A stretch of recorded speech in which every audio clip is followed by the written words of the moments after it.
저는 전북 고창구 나산면 남산 도봉이라는 동네에서 태어났습니다. 그 동네는 봉서치산이라는 굉장히 높은 산이 있었어요. 그래서 저는 그 산을 보면서 이 세상에 가장 높은 산이 봉서치산이라고 생각을 했습니다. 근데 부산으로 초등학교 5학년 때 오게 되었지요. 근데 제가 학교를 이쪽으로 오면서 제일 먼저 본 산이 백양산이었습니다. 근데 이게 웬일이에요? 봉서치산보다 더 높아요. 그때부터 내 생각을 바꿨습니다. 아, 세상에서 가장 높은 산은 백양산이구나. 그러다가 제가 명국교회를 부임을 했습니다. 근데 이게 웬일이에요? 천주산이 더 높아요. 그때부터 저는 내가 경험한 가장 높은 산은 천주산이라고 생각을 했습니다.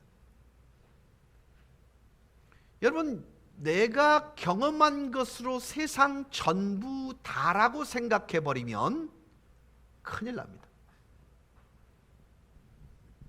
그래서 우리는 조금씩 영적인 깊이를 더해가 봅시다.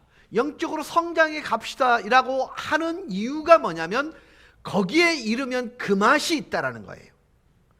거기에 가면 그 깊이가 있다는 거예요. 그 높이가 있다는 거예요. 그래서 그리스도인이라면, 살아있는 존재라면 성장하도록 되어 있는 것입니다. 그래서 성장하면서 보는 지나온 시간들에 경험되어진 것들은 그까짓 것으로 여겨지는 것입니다. 이 자리는 분명히 하나님께로부터 오는 무엇인가를 간절히 기다리는 분들이 대다수일 것입니다. 우리가 기도했고 생각했고 이야기했던, 그래서 그분으로부터 와지는 것을 기대하는 것이 지금 현재 우리의 기대일 것입니다. 근데 지난 주까지, 지금 이번 주까지, 다음 주까지 우리는 좀 한 달을 좀 이 모양으로 좀 살아보자, 이 원칙을 가지고 한번 살아보자, 이런 영성을 가지고 한번 살아보자라는 끊임없이 반복되는 이 얘기를 했는데요, 이 캠페인은 빌딩을 건설하는 것에 대한 얘기가 아니었고요, 내 마음을 재건축 한번 해보자, 내가 예수를 닮아가는 쪽으로 한번 진력해보자, 이런 부분에 관한 이 얘기였습니다. 하나님께서 이 기간 동안 우리를 향해서 목표로 삼았던 것은 저와 여러분이 영적으로 성장하고 믿음이 깊어지도록 하고 우리의 사랑을 크게 하고 섬김의 사역을 확장시키고 헌신을 결정하도록 하는 것이 그 기간 동안 우리를 향한 하나님의 요구였고 기대였습니다. 저는 여러분의 목사로서 동일한 목표를 가지고 있었습니다.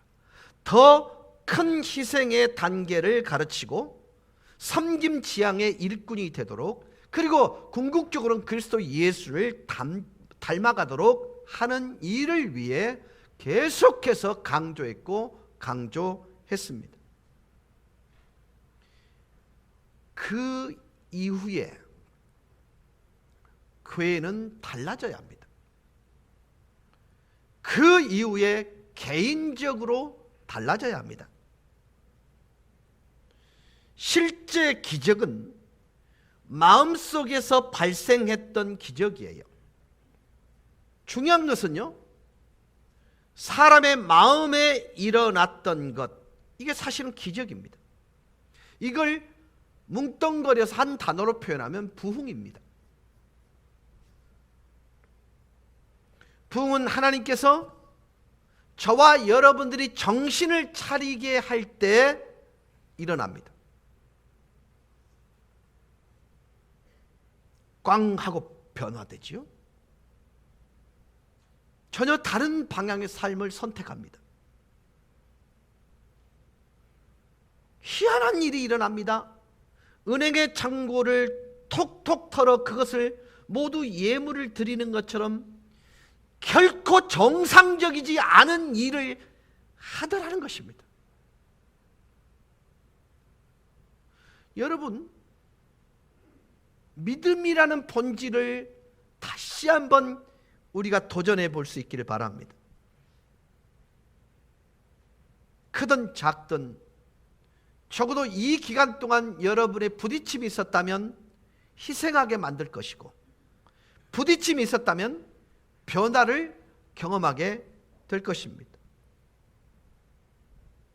여러분, 저는 그 기간 동안 그리고 아무 일도 없었다라에 대한 부분들에 대해서 하나님 앞에 가면 저는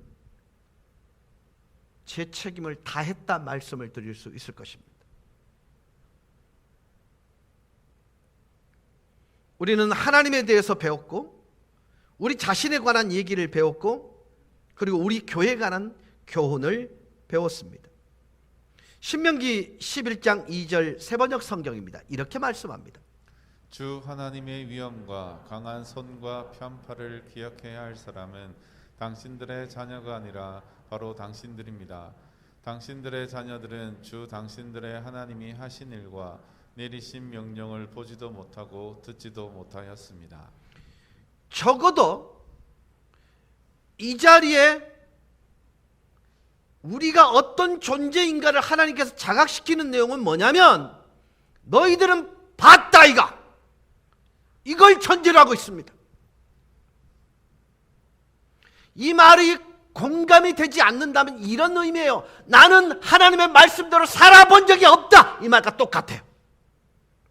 증인됨의 확정은 뭐예요? 살아보니까 말씀대로 이루어지더라예요. 그러면 우리가 누구예요? 우리 자녀들에게 하나님이 행하신 일을 가르쳐야 될 존재라고 말씀합니다. 그렇다면 이 존재의 존재는 뭡니까? 네가 그렇게 살았어야 돼 라는 것입니다.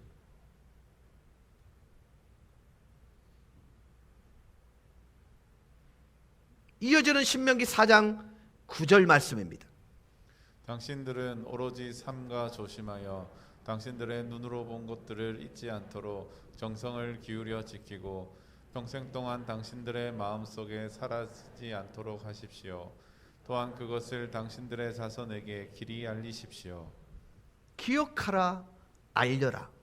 여러분, 신명기는요 40년 동안 광야 여정을 마치고 가나안을 바라보면서 외롭게 죽어가면서 백성들에게 모세가 한 고별 설교의 내용이라 해도 과언이 아닙니다.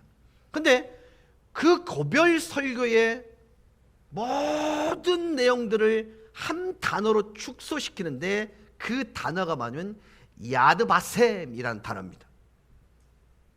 기억하라, 잊어버리지 마라, 새겨라는 것입니다.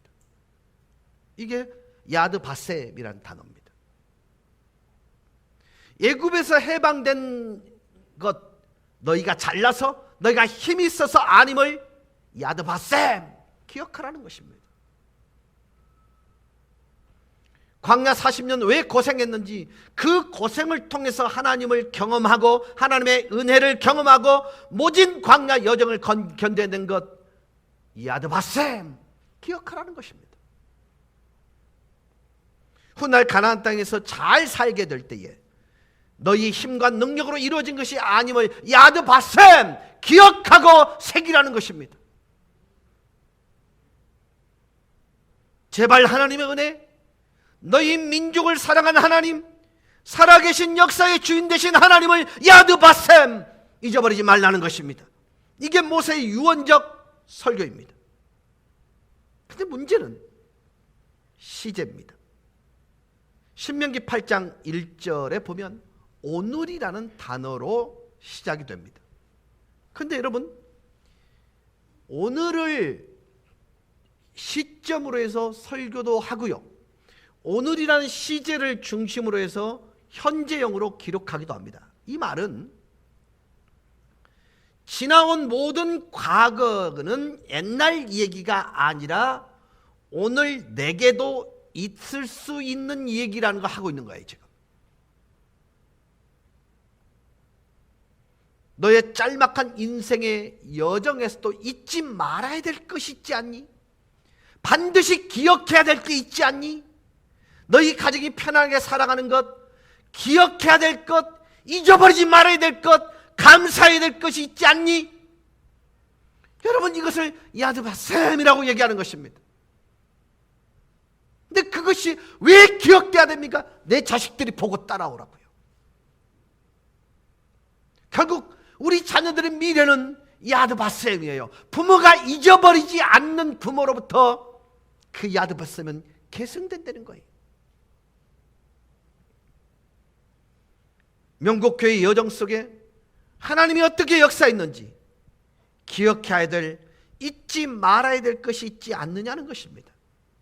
신명기에는요, 기억하라, 마음에 생각하라는 말이 계속적으로 반복합니다. 여기서 마음에 생각하라는 뜻은 단순히 기억하라는 의미가 아닙니다. 심장에 조각칼로 새겨라, 이런 뜻이에요. 그리고 네 기억을 조각칼로 새겨 놓아라, 이런 뜻입니다. 어려운 일이 있을 때마다, 좋은 일이 있을 때마다, 난제를 만났을 때마다 조각칼로 새겨 놓은 하나님이 너를 향한 발자취를 끄집어내 보라라고 얘기하고 있는 거예요.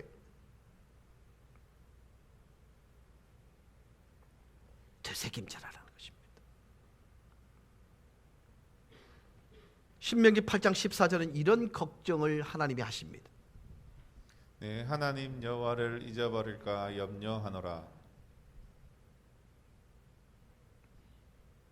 먼 훗날 우리들이 좀 더 편안한 삶을 살게 될 때에 하나님이 나에게 어떻게 역사하셨는지, 하나님이 나를 어떻게 사랑하셨는지 잊어버릴까 심히 염려가 된다. 모세를 설교하는 거예요. 하나님은 우리에게 경험을 통해서 배운 것을 결코 잊지 말라고 한다고요. 문제는 뭐냐? 우리는 진짜 잘 잊어봅니다.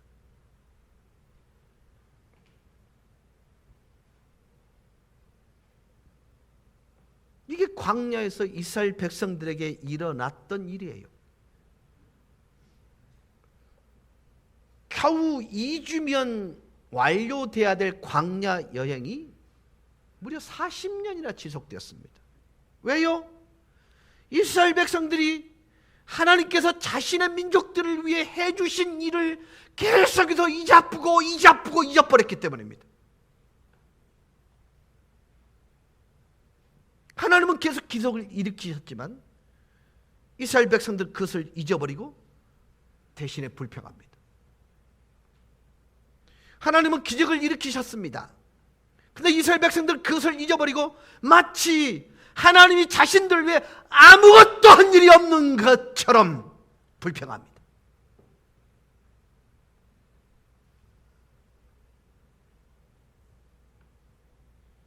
여러분, 하루의 언어를 쭉 짜보세요. 감사인가 불평인지, 원망인지 감사인지.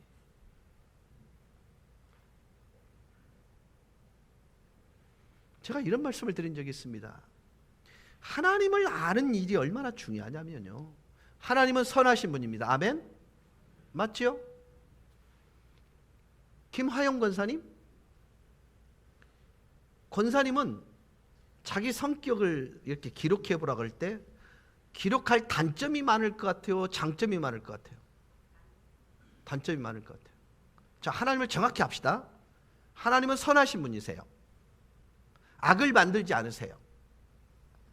그런데 김화영이라는 자기가 그토록 사랑하는 자기를 닮은 딸에게 부정적이거나 단점적인 것을 주었을까요? 나는 성질이 급해. 이건 단점이죠? 맞죠? 근데 왜 급하다고 얘기해요? 나는 적극적인 사람이야. 하나님이 선하다고 믿는다면 말이죠, 왜 굳이 어두운 면을 보려고 하냐고요. 그 면을 보게 하는 것은 하나님의 성령이 아니에요.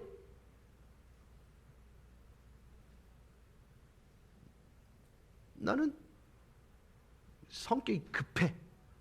적극적인 것입니다. 나는 너무 느릿느릿해. 저 곰탱이 소리를 들어요. 여러분, 이게 왜 단점이에요? 여유로운 것입니다. 한적한 것입니다.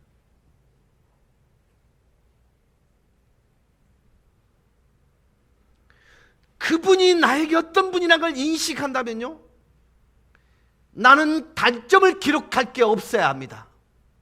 장점을 기록해야 됩니다. 그분을 잊어버리는 것입니다. 내가 나를 보는 시각이 그래 바뀌어지는 거예요.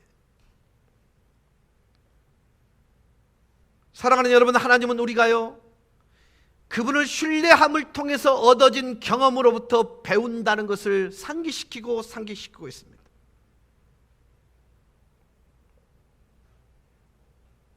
크리스찬의 삶에 있어서 어떤 일은 경험에 의해서만 배워집니다. 그래서 그것을 몸에 익히도록 하기 위해 한 달만 살아보자고 외쳤던 것입니다. 매일 내가 성경을 읽고 매일 기도하지만 결코 배울 수 없는 일이 있어요.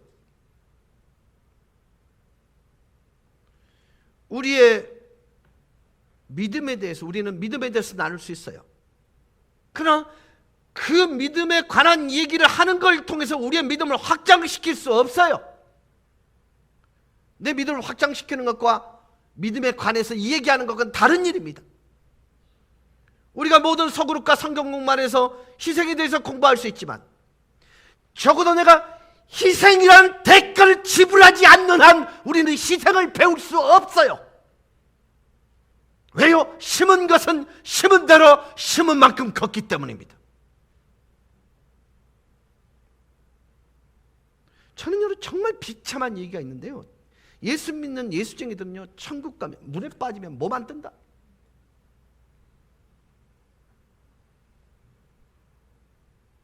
그 겨우 가라앉아갖고, 아이고 저 사람 말이 정리하면 붕하고 얘기하고 있더래.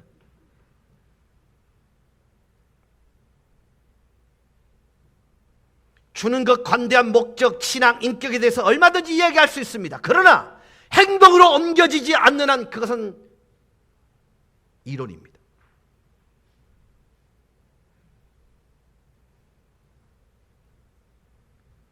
지난주에 어떤 분이 저를 찾아오셔서 자녀들과 함께, 목사님이 설교하시면서 어떤 분이 자기가 가진 700만 원을 엘리베이터 그 헌금으로 드리겠다고 왔을 때 목사님 제게 놀라운 감동을 주셨습니다. 그래서 지금 우리 아이들과 함께 그걸 모으고 있다는 거예요. 어떤 공동체가 있었습니다. 그 공동체는 최선을 다해서 하나님께 헌신하고 드려진 자들이 모여서 수련을 하는데 금전적으로 하나가 없어요. 근데 그곳에 조금도 머뭇거리지 않고 그냥 공급해드렸습니다. 또 극동방송 식구들이 뭘 먹고 싶다 그래서 예스는 했는데 내가 돈이 어디 있어? 또 어떤 분이 섬겨요. 여러분 지금요, 몇 주 동안 제가 이 말씀을 전하면서요, 설명할 수 없을 만큼의 많은 일들이 일어났습니다. 근데 내 주변에 어떤 일도 일어나지 않았다면 나는 경험을 통해서 배워야 될 영성을 놓치고 있는 것입니다.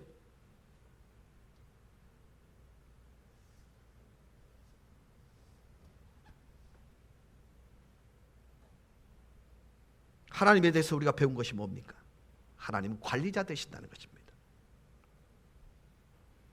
하나님은 다양한 방법으로 당신이 우리를 관리하고 계심을, 다스리고 계심을 나타내 주십니다. 기적을 통해서, 환경을 통해서, 상황을 통해서, 몇 주 동안 발생했던 우연의 일치를 통해서, 응답된 기도를 통해서, 변화된 삶을 통해서, 그리고 결혼 생활에 있어서 서로 별개적인 그 부부가 서로 합쳐짐을 통해서, 중독된 그자가 그 중독으로부터 노임을 받으면서 다양한 방법으로 우리를 다스리고 통치하고 계십니다. 어떤 사람이 20년 동안 기도했는데 그 사람이 지발로 걸어서 그리스도께 온단 말이에요.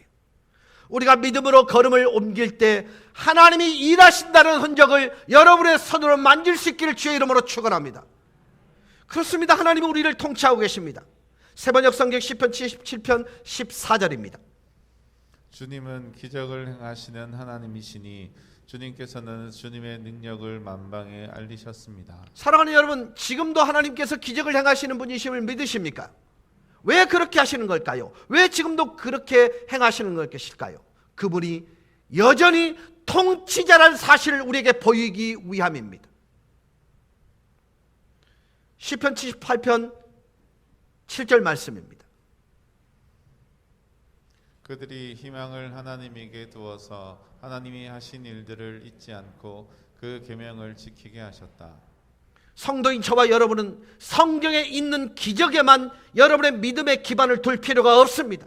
왜냐하면 하나님은 지금도 여전히 그 일을 여러분의 삶의 현장에서 행하시고 계시기 때문에 믿으실 수 있기를 바랍니다. 다만 어떤 자에게요? 헌신된 자예요. 우리는 지난 몇 주 동안 내가 표면적인 무림한 그리스도인인가 아니면 진정한 그리스도인, 헌신된 그리스도인가를 질문해 왔을 것입니다. 그것을 진지하게 고려해서 우리 삶에서 발생한 수많은 간증들을 이 자리에 간직하고 계신 성도들이 분명히 계실 것입니다. 사랑하는 여러분, 여러분이 절망을 느낄 때, 패배감을 느낄 때 하나님은 내 인생을 통치하시는 통치자이심을 기억하실 수 있기를 주의 이름으로 축원합니다. 우리가 배운 두 번째 교훈은 우리는 하나님보다 넘치게 드릴 수 없다라는 것입니다. 우리는 잘 압니다. 그분은 우리가 갚을 수 있는 것보다 훨씬 더 많은 일을 이미 우리를 위해 해주셨습니다. 갈보리 언덕 십자가에서 그가 행한 일을 통해서 우리는 죄 용서 받았고 우리의 거처는 영원한 천국의 예약이 되었습니다.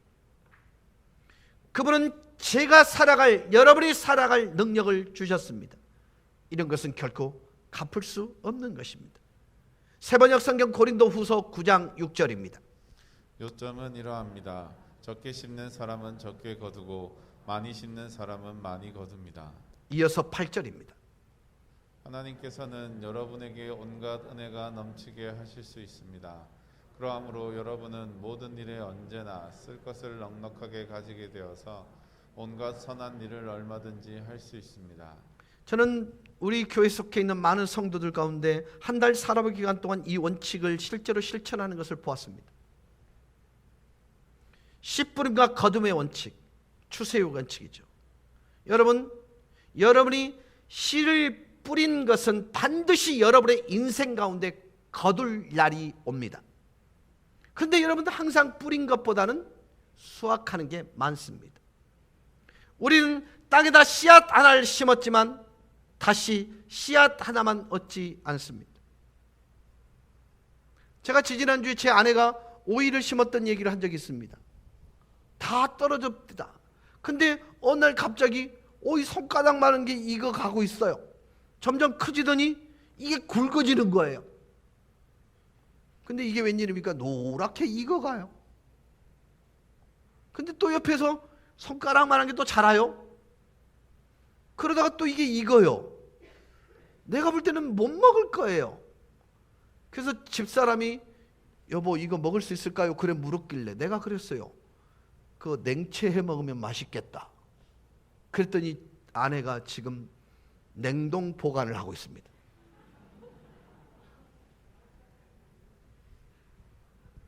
제가 그걸 보면서 무슨 생각을 했냐면 맞다.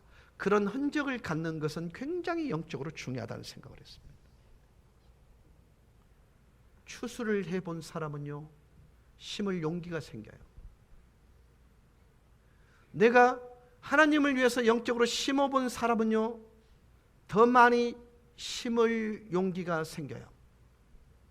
내가 더 많이 헌신함으로 인해서 그분으로부터 와지는 영적 부여를 경험해 본 사람은요 더 많은 헌신을 결단합니다.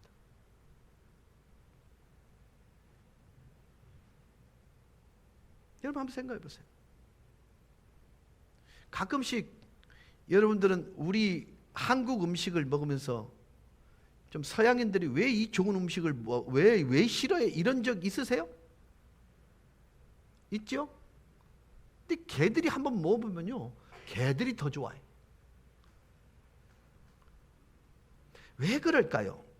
기억하십시오. 영적인 원리도 똑같습니다. 경험해 보지 않으면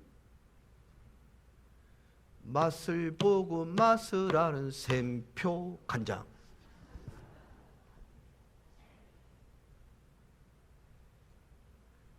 심은 것이 없으면 거둘 게 없습니다. 성경은 단호해요. 심은 것은 심은 대로 심은 만큼 거두는데요. 그런데 하나님으로부터 거두어지는 그 거둠은 하나를 심으면 절대로 씨앗 하나만 얻어지지 않아요. 지금 제가 굉장한 유혹에 빠져 있는 게 뭐냐면요, 하단에 고구마가 3군데 자라고 있습니다. 저희 집에 화분에 2개가 자라고 있고 화단에 1개가 자라고 있는데요, 들어갈 때마다 저 뽑아서 몇 개였나 한번 볼까 이런 생각을 해요. 지는 심은 적이 없고 아내가 다 벌레에 물려가면서 그걸 갖고 났는데 나는 뭐냐면 수확할 생각만 하는 거예요. 근데 저는 알아요.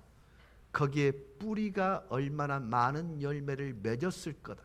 심은 것보다는 더 많이 열렸을 거라는 확신이 있습니다. 왜요? 저는 경험해 봤기 때문에. 여러분, 옥수수 하나를 심어 보세요. 옥수수 하나만 심는 게 아니에요. 여러분이 그 안에 많은 씨앗이 든 한 송이의 꽃을 본 적이 있습니까? 이게 심음의 원리입니다. 그런데 제가 여러분께 드리지 않았던 한 가지 말씀이 있습니다. 그것은 우리가 같은 계절에 씨를 뿌리고 거둘 수 없다는 사실입니다. 여러분, 같은 계절에 씨를 뿌리고 거둘 수 있습니까? 아닙니다. 봄에 심고 여름이나 가을에 거둡니다. 항상 기다림이 있습니다. 어떤 농부도 어떤 정원사도 씨를 심고 즉시 결과를 거둘 수 있는 식물이나 과일에 대해서 말할 수 없습니다. 항상 기다림이 있습니다. 분명히 이 자리에는 지난주에 여러분의 마음의 씨로 무엇인가를 심은 분이 계실 것입니다. 천재는 반드시 그것을 심으셨다면 추수할 날은 옵니다. 추수 때는 필연적입니다. 단지 시간의 문제입니다. 하나님은 희건하지 않으세요. 거짓말하지 않으세요. 내가 씨를 뿌렸다면 반드시 거두게 될 것입니다. 추수에 대한 타이밍은요, 굉장히 광범위하고 다양합니다.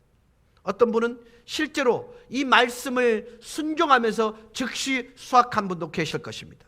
또 어떤 분들은 실제로 결심하기도 전에 어떤 삶의 놀라운 부흥을 맛보실 수도 있을 것입니다. 이런 경우는 특별합니다. 그러나 보통 여러분은 씨를 뿌린 것과는 다른 계절에 수확할 수밖에 없다는 사실입니다.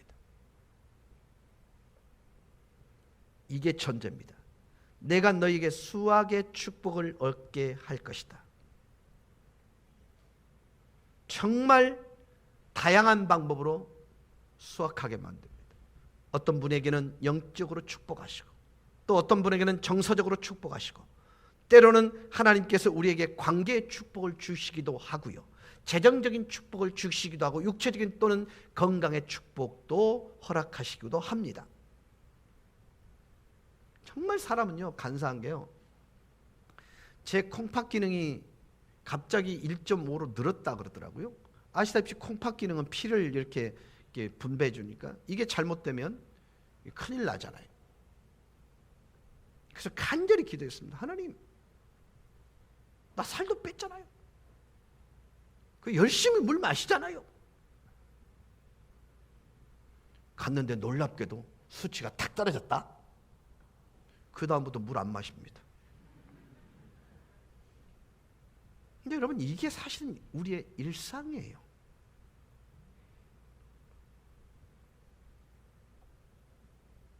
어떤 분들은요, 몇 년 동안 씨만 뿌리고 계신 분이 계십니다. 그러나 그 뿌려진 씨앗 몇 년 동안 수확하는 은혜가 있을 줄로 믿습니다. 하나님은 약속을 지키시는 분이기 때문에 우리는 그분보다 넘치게 드릴 수는 없지만 그분이 반드시 추수하게 만드실 것입니다. 우리가 우리 자신에 대해서 배운 것은 무엇입니까? 우리는 헌신을 결정하고 지키는 것에 의해 성장한다는 사실을 배웠습니다. 저는 여러분이 믿음과 희생과 목적에 대한 좀 더 깊은 단계에 도전받고 성장하려고 노력하는 성도들을 많이 보아왔습니다. 저는 여러분의 목사로서 정말 자랑스럽습니다. 그 싸움을 하는 성도들이 너무나 대견스럽습니다. 그러나 많은 분들에게 몇 주 동안의 제 설교는 많이 불편했을 것입니다. 그러나 여러분, 불편하다고 하지 않아도 되는 것은 아닙니다. 제가 정말 죄송한데요, 전장로님은 걷는 것이 좋으세요? 뛰는 게 좋으세요? 걷는 게 좋다. 박태영 장로님은요? 뛰는 것도 걷는 것도 싫죠? 어떠세요? 걷는 게 좋아요. 미안해요. 걷는 게 좋으시죠? 대웅 장로님은 걷는 거, 천 장로님은 걷는 거, 오 장로님은 걷는 거. 저도요, 걷는 거 억수로 좋아합니다. 왜요? 걷는 것, 뛰는 것보다 걷는 게 쉬워요. 근데 건강에는 좋아요. 근데 굳이 뛰는 분들은 왜 뛸까요? 그것이 더 효과적일 것이라고 알고 있기 때문입니다. 자, 무슨 얘기냐면요, 내가 하기 싫지만 해야 할 때가 있습니다. 근데 그것의 결과는 긍정적인 결과입니다. 항상 그렇습니다. 자, 뛰고 싶지 않은데 뛰어요? 그러면 내가 약해지나요? 강해지겠죠. 걸으면요, 강해지겠죠. 이충주 목사님 죄송합니다. 걷는 거 좋아하세요? 그리고는 아무 일도 없나요? 제가 이 말씀을 드리는 것은요, 분명히 불편함에도 불구하고 그 불편함을 위해서 뛰어넘으면 반드시 뭐가 있다? 성장이 있다는 것입니다. 무리하게 몸을 움직이면요, 근육통, 통증이 반드시 와요. 이 재미없어요. 그런데 이것이 나를 건강적으로 보면 성장시킵니다. 사랑하는 여러분, 지난 몇 주 동안 정말 헌신을 많이 결정을 한 적이 있으시죠? 네, 이번 주에는 이거 산다. 네, 저 말씀대로 한번 살아볼기다. 맞죠? 그렇죠? 근데 안 해요. 왜요? 번거롭거든요. 불편하거든요. 대가를 지불해야 된다는 것이 결코 나를 긍정적으로 움직이도록 만들지 않습니다. 그런데 하나님께서 약속하신 것을 기억하면 가능합니다. 심은 대로 거둘 것이다. 주는 자가 복되다.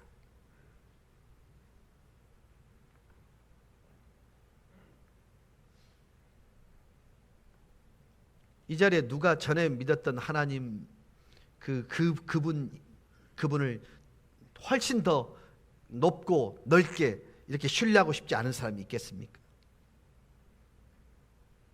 사랑하는 여러분, 우리가 헌신을 결정할 때마다, 그리고 그것을 지킬 때마다 우리는 영적으로 성장한다는 사실을 놓치시면 안 됩니다. 근데 헌신할 때마다 시험이 있습니다. 매주 시험이 따라옵니다. 역대하 16장 9절 말씀입니다. 상반절입니다. 주님께서는 그 눈으로 온 땅을 두루 살피셔서 전심전력으로 주님께 매달리는 이들을 힘있게 해 주십니다. 말씀은 이렇게 해요. 하나님은 사용할 자를 찾는다. 이걸 딱 뒤집으면 이렇습니다. 하나님은 축복할 자를 찾고 계신다. 여러분, 저는요, 이 말씀을 굉장히 신뢰했기 때문에 저희 동기들이 한 주에 한 번씩 금요일쯤 되면 그 산에 기도하러 그렇게 간 적이 있습니다. 여러분, 혈청소라는 곳이 있습니다. 예비군 훈련장이 있는데 그쪽 쭉 내려가다 보면 좀 넓은 공간이 있어서 거기에 가보면 조금 이렇게 벼랑진 곳이 있어요. 그곳에서 우리 한 20명의 친구들이 기도를 하러 갑니다. 저보고 다 나보고 바리새인이라 그랬어요. 왜 그러냐면 다른 친구들은 바위 위에서 무릎 꿇고 기도하는데 저는 나무에 매달려서, 벼랑 끝에 나무에 매달려서 이렇게 기도했기 때문입니다. 이유는 간단합니다. 그 중에 유일한 사람이 되고 싶었어요. 그분에게. 그냥 이게 형식적인 그 상관없어요. 그분의 눈에 띄고 싶었어요. 어쨌든 청소년 사역자들이 참 가난하잖아요. 그때 김상관 목사님, 이상영 목사, 그때 전도사였죠.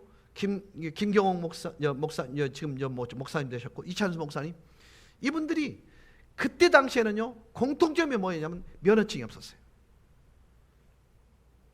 정말 간절히 기도했습니다. 하나님, 김상근 목사님 면허증 따게 해주세요. 하나님, 김경옥 전사님 면허증 따게 해주세요. 이찬수 목사님 면허증 따게 해주세요. 왜냐면요, 청소년 사역자 중에 면허증 없는 유일한 목사가 되고 싶었어요. 이걸 여러분 오해하지 마세요. 제가 그분에게 유일한 사람이 되고 싶었어요. 그분의 눈에 띄면 뭔가 달라질 걸 알고 있었기 때문에요. 놀랍게도 응답은 다 됐습니다. 그분들 다 면허증 땄습니다. 나만 면허증 없습니다. 근데 이찬수 목사님은 목회를 더 잘해. 제가 느꼈던 것은 그것입니다. 제가 간절했던 건 그것입니다. 하나님 눈에 띄면 된다. 하나님 보시면 된다. 그거였습니다.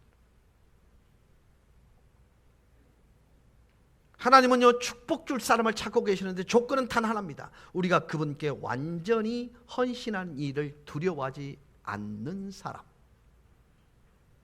이게 조건입니다. 야고보서 2장 17절입니다. 이와 같이 믿음의 행함이 따르지 않으면 그 자체만으로는 죽은 것입니다. 사랑하는 여러분, 믿음은 우리들이 말하는 무언가가 아닙니다. 믿음은 우리들이 믿는 어떤 것이 아닙니다. 믿음은 여러분이 생각하는 어떤 것이 아니고, 여러분이 느끼는 어떤 것이 아니고요, 여러분이 하고 있는 토론의 어떤 것이 아니에요. 믿음은 여러분이 행하는 어떤 것입니다.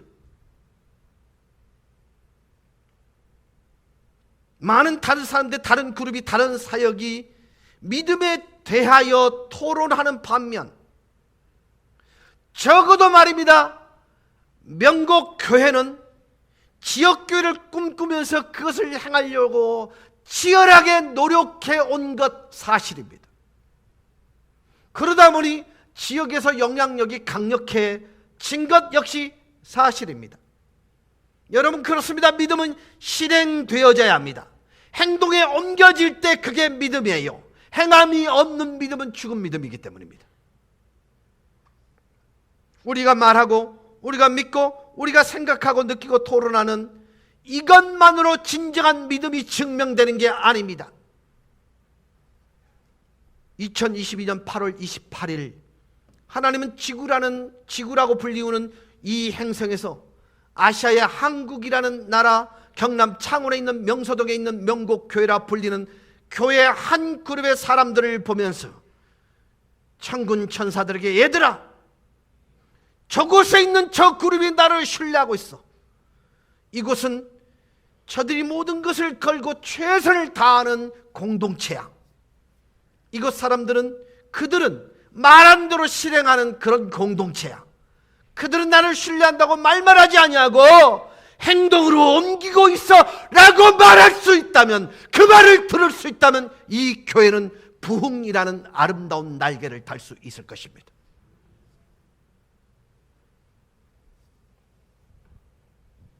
그래서 위대한 모험을 시도할 수 있을 것입니다. 한 달 산업을 통해서 우리 자신에게 배운 두 번째 교훈은 주는 일은 우리를 행복하게 한다는 것입니다. 여러분, 받을 때 행복해요? 줄 때 행복해요? 줄 때. 줄 만큼의 돈이 없습니다. 근데 그럼에도 불구하고 내가 가진 것으로 했습니다. 근데 준 것 이상으로 돌아오는 만족과 행복, 돈으로 살 수 없는 것입니다. 줄 수 있는 것은 특권이지요. 왜요? 하나님의 일에 드리고 있기 때문에 그렇습니다. 성경은 이렇게 말합니다. 작은 소자에게 물 한 그릇 대접한 것이 바로 나에게 행한 것이다. 믿으십니까? 여러분, 그리스도인으로서 내가 무엇인가를 대가를 지불하면서 누구를 섬기는 모든 행위는 결국 하나님을 향해 하는 일이라 말씀합니다. 지난주에 제가 중동부 아이들이 예배, 일부 예배 정말 예쁘게 참석을 했어요. 임원들이 다 참석을 했어요. 그래서 칭찬을 그렇게 해드렸어요. 근데 어떤 분이 감동이 되었는지 그 아이들에게 집에서 친히 뭐 도시락 같은 걸 싸가지고 아예 그냥 중동부 전체로 싹 쏴버렸어요.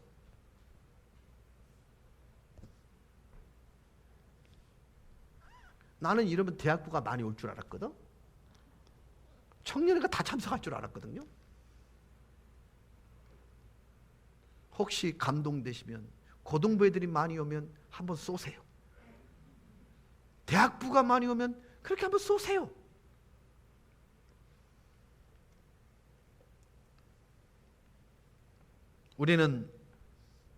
우리 모두보다 오래 지속될 어떤 것을 지금 주고 있는 것입니다.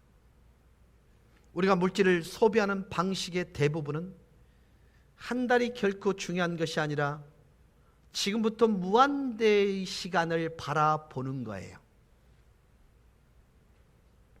그러나 우리가 하나님 나라를 위해 물질을 드릴 때 우리는 우리보다 오래 지속될 어떤 것을 드리는 거예요.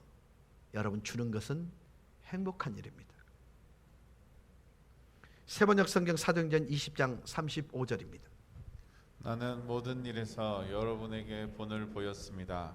이렇게 힘써 일해서 약한 사람을 도와주는 것이 마땅합니다.